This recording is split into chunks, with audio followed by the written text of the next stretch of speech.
지금 세계가 바뀌고 있습니다. 동북아의 질서가 바뀌고 있습니다. 남북 관계가 바뀌고 있습니다. 그리고 한국 안에서 힘의 관계가 바뀌고 있습니다. 이 네 개가 동시에 바뀌고 있습니다. 세계가 바뀌고 동북아시아가 바뀌고 남북 관계가 바뀌고 한국에서 권력층의 교대에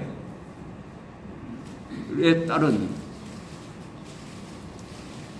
이 대한민국 주류 세력이 바뀌고 있어요. 이 네 개가 동시에 바뀌는 겁니다. 이런 일은 우리나라 역사상 매우 드문 일입니다. 19세기 말에 제국주의 세력이 동아시아로 진출할 때의 상황보다도 오히려 더 복잡해요. 1945년 일본이 항복한 직후의 한반도 상황보다도 더 복잡합니다. 여러 가지가 동시에 돌아가고 있어요. 동시에. 굉장히 유동적입니다. 첫째, 세계가 어떻게 바뀌고 있느냐. 세계에서 지금 자유민주주의가 상당히 위기를 맞고 있습니다. 그동안 냉전에서 자유민주 세력이 이긴 다음에 이제는 미국이 세계 전체의 지도국이 되었으니까 공산주의는 끝났다. 이제는 역사가 더 발전할 것도 없다. The end of history. 자유민주주의 역사는 여기서 끝났다. 이렇게 상당히 자신만만하게 보던 사람들도 있었어요. 그러나 그 뒤 30년이 지나면서 세상이 크게 바뀌고 있습니다. 어떻게 바뀌느냐. 독재 국가들이 많이 생기고 있습니다. 민주주의 하던 나라도 독재로 넘어가는 나라들이 생기고 있어요. 또 처음에 집권했을 때는 상당히 민주주의였던 사람이 점점 독재로 가는 경우가 또 많아지고 있습니다. 이 세상에서 독재 세력이 커지고 있습니다. 민주 세력이 줄어들고 있어요. 제일 좋은 예가 이 통계인데 1990년 통계를 보면은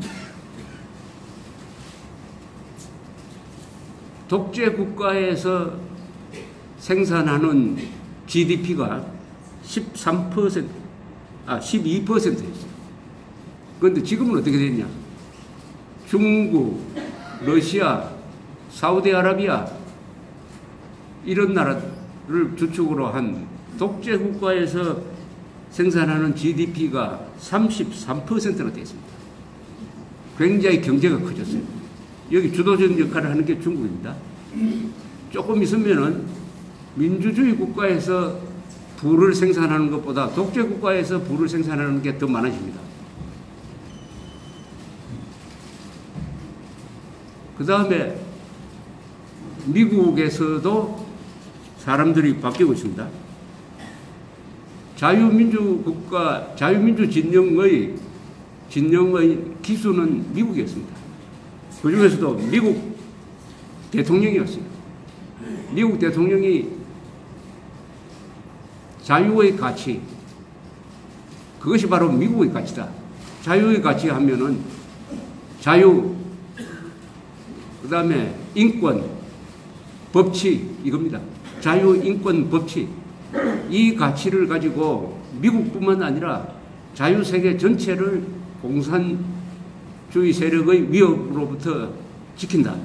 이게 바로 냉전시대 때의 가치관이었고 그 중심에 미국이 있었습니다. 드디어 미국이 승리했습니다.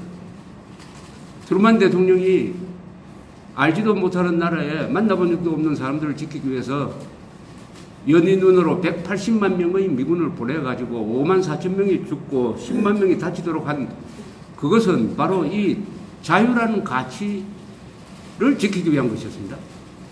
대한민국을 지키겠다는 것보다는 대한민국이 내세운 자유의 가치를 지키는 것이 바로 미국을 지키는 것이다 하는 고귀한 이상을 가지고 참전을 했습니다.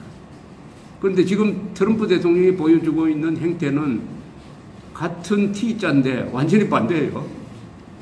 트루만과 가장 반대되는 사람이 트럼프입니다. TRU까지는 같은데 1950년 6월 24일에 미국 시간으로 그때 백악관에 트럼프라는 사람이 대통령이 돼 있었으면은 미국은 안 보냈죠. 그럼 우리는 지금 김정은 지하에서 살고 있었습니다.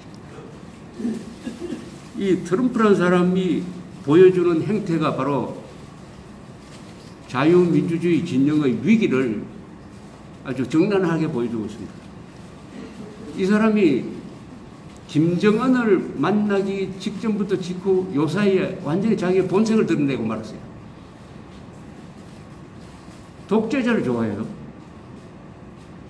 김정은을 만난 사람 중에서 많은 지도자가 김정은, 김정일, 김일성 가라고 해야 돼요. 김일성을 만나고 나서 사람이 완전히 달라진 정치 지도자가 몇 사람 있습니다. 완전히 달라진. 그리고 아주 불행해진 정치 지도자가 있어요. 나는 그것이 김일성이라는 악령에 씌웠다. 종교적으로 이야기하면 사탄에 넘어갔다. 이렇게 보는데, 김일성 만나고 나서 망한 사람 기억나시는 사람 있습니까? 차우세스쿠입니다. 루마니아의 차우세스쿠. 1970년대 초에 김일성을 만나고 나서 사람이 완전히 바뀌어가지고 김일성식으로 우상숭배 정책을 펴고 주체사상 연구하고 하다가 결국 89년에 총맞아 죽었어요. 또 한 사람, 카다피. 카다피도 김일성 만나고 나서 더욱더 우상숭배 쪽으로 갔습니다. 또 한 사람, 작년에 아프리카에서 최장기 독재를 하다가 밀려난 짐바브웨의 무가베. 이자도 김일성 만나고 와서 김일성 본떠서 하다가 짐바브웨라는 나라를 망쳐버렸습니다. 또 하나, 시리아의 아사드. 이 아사드 말고 이 아버지 아사드. 이 사람도 김일성 만나고 나서 도체 동상 만들고 하더니 결국 저런 내전으로 가서 50만 명이 죽는 만들었어요. 김일성 만나고 나서 김구 사람이 달라져 버렸습니다. 김일성 만나고 온 한국의 정치 지도자들 중에 김일성, 김정일, 잘된 사람 별로 없어요. 이 정치 지도자는 특히 이 대통령에 올라간 사람들은 다 권력욕이 강한 사람입니다. 그 민주국가든 독재국가든 똑같아요. 그런데 이런 사람들이 서로 만나면은 누가 기가 더 세느냐 하는 시합을 하는 것 같아요. 그런데 트럼프가 김정은을 만나면은 국력에서는 비교가 안 되는데 트럼프가 불리한 게 몇 개가 있어요. 김정은은 임기가 없는 사람입니다. 임기가. 시간이 충분한 사람이에요. 트럼프는 임기가 4년입니다. 한 번 더 할 수는 있죠. 둘이가 딱 만나면은 한 사람은 기다릴 수가 있습니다. 한 사람은 느긋하게 협상을 할 수 있어요. 트럼프는 그렇게 할 수가 없습니다. 트럼프는 단기 성과를 내야 됩니다. 특히 이번 11월 중간선거에서 지면은 야단납니다. 상하원이 만약 민주당으로 넘어가 버리면은 러시아 선거운동을 했다 하는 이게 탄핵 사유가 되든지 아니면 최악의 경우에는 퇴임한 이후에 감옥 갈 가능성이 있습니다. 그것을 막으려면은 회담에 임해가지고 신문에 크게 나고 언론에 크게 나고 역사적인 업적을 남겼다. 이렇게 선전해가지고 선거 때 유리한 환경을 조성해야 되겠다 하는 강박관념이 생기지 않을 수가 없어요. 그 결과가 트럼프, 김정은 회담으로 나오고 말았는데 저는 조갑제 TV를 통해서 여러 번 이렇게 이야기했습니다. 이 회담이 이루어지지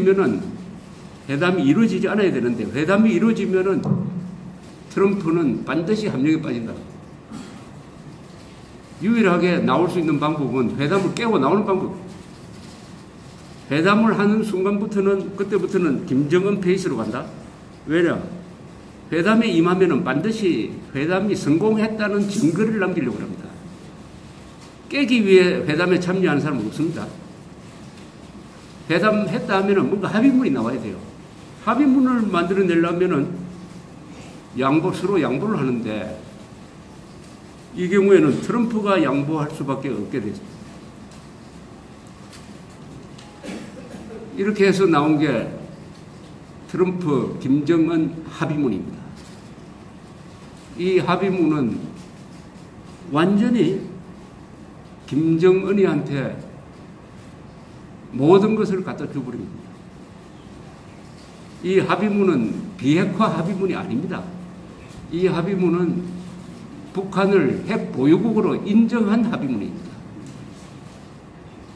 밑줄 치면서 읽어보면 결론이 뻔해요. 그런데 그런 합의문을 해놓으니까 미국의 언론 전문가들이 들고 일어나가지고 세상에 이런 맹탕이 어디 있느냐. 부시 오바마 욕하더니 부시 오바마보다 훨씬 더 후퇴한 이 합의문을 가지고 왔지 않느냐라고 하니까 이제 트럼프하고 폼페이오 두 사람이 나서가지고 거기에 비핵화, 완전한 비핵화 다 들어있다 라고 완전한 또 거짓말을 하고 있습니다. 완전히 빠져버렸어요. 그 대목에서 제일 중요한 합의는 이 합의문 제3항입니다. 3항이 이렇게 되어 있습니다. 조선민주주의 인민공화국은 2018년 4월 27일에 채택된 판문점 선언을 재확인하면서 조선반도의 완전한 비핵화를 향하여 노력할 것을 확약하였다. 다시 한번 읽겠습니다. 조선민주주의 인민공화국은 2018년 4월 27일에 채택된 판문점 선언을 재확인하면서 조선반도의 완전한 비핵화를 향하여 노력할 것을 확약하였다. 여기에 북한이 비핵화하겠다는 이야기 있습니까? 없죠? 조선반도의 비핵화를 했는데, 조선반도의 비핵화는 북한식 용어로는 한미동맹의 해체, 주한미군 철수, 해구산 철거, 군사훈련 중단 등등이 다 포함된 겁니다. 왜 북한의 비핵화라는 말을 안 넣느냐? 여기 4월 27일 판문점 선언, 즉 문재인, 김정은 선언, 거기에 뭐라고 적혀 있느냐? 이렇게 적혀 있었어요. 그것을 재확인한다고 했으니까 그걸 또 한번 읽어봐야 됩니다.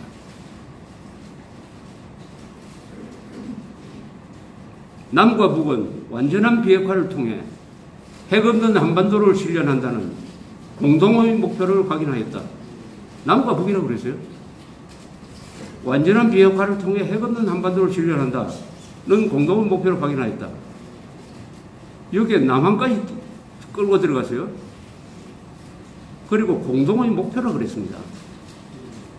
아니, 간단하게 적으면 될 거 아닙니까? 북한은 완전한 비핵화를 하기로 했다. 이렇게 적으면 될 걸 왜 이렇게 복잡하게 적습니까? 여기도 한반도의 비핵화입니다. 한반도의 완전한 비핵화입니다. 그것을 그냥 받은 거예요.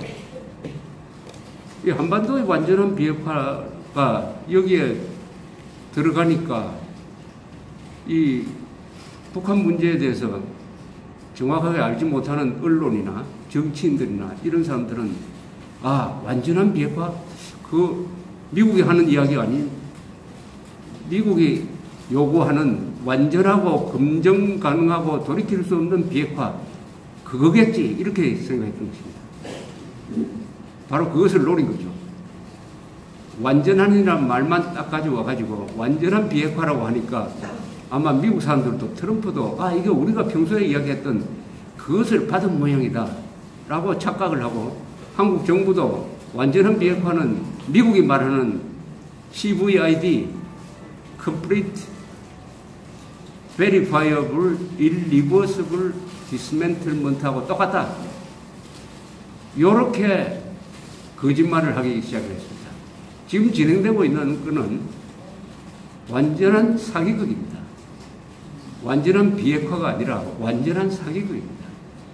완전한 사기극의 핵심은 김정은은 한 번도 북한의 비핵화를 하겠다는 약속을 한 적이 없는데 이거를 전부 한반도의 비핵화를 북한의 비핵화라고 우기면서 한반도의 비핵화는 한미동맹 해체인데 그것을 북한의 비핵화라고 우기면서 지금 일이 이렇게 커졌어요. 이 완전한 사기는 언제 들통이 나느냐. 지금부터 이제 폼페오가 북한에 가서 김정은을 만나고 하는 이런 과정에서 이제 언젠가는 들통이 나는데 그 들통 나는 것을 미국이 과연 인정하느냐 하는 게 남아 있습니다. 미국이 인정 안 할 수가 있어요. 왜냐하면 트럼프는 이미 너무 멀리 나가버렸습니다. 김정은 만나고 미국에 오자마자 트위터에 뭐라고 했느냐 하면은 이제 북한 핵 위협은 사라졌다 했습니다. 북한 핵 위협이 사라졌으니까 미국 국민 여러분 편하게 주무십시오 했어요. 그러면서 계속 역사적 회담을 했다고 계속 선전합니다, 지금. 선전하면서 작년까지만 해도 김정은을 그렇게 욕을 하던 사람이 김정은에 대해서 김정은은 북한 인민을 사랑하는 사람이다. 북한 인민도 김정은을 사랑한다. 김정은은 유능한 사람이다. 한미연합훈련은 북한에 대한 도발적인 것이다. 한미동맹 주한미군은 돈이 많이 드니까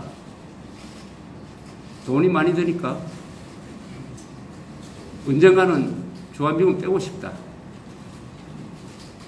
그동안에 시진핑과 김정은이 했던 이야기를 그냥 그대로 트럼프가 받아와서 이야기를 하고 있습니다. 트럼프의 머릿속에 김정은이가 들어가 버렸어요. 영혼을 판 게 아니냐 하는 생각이 듭니다.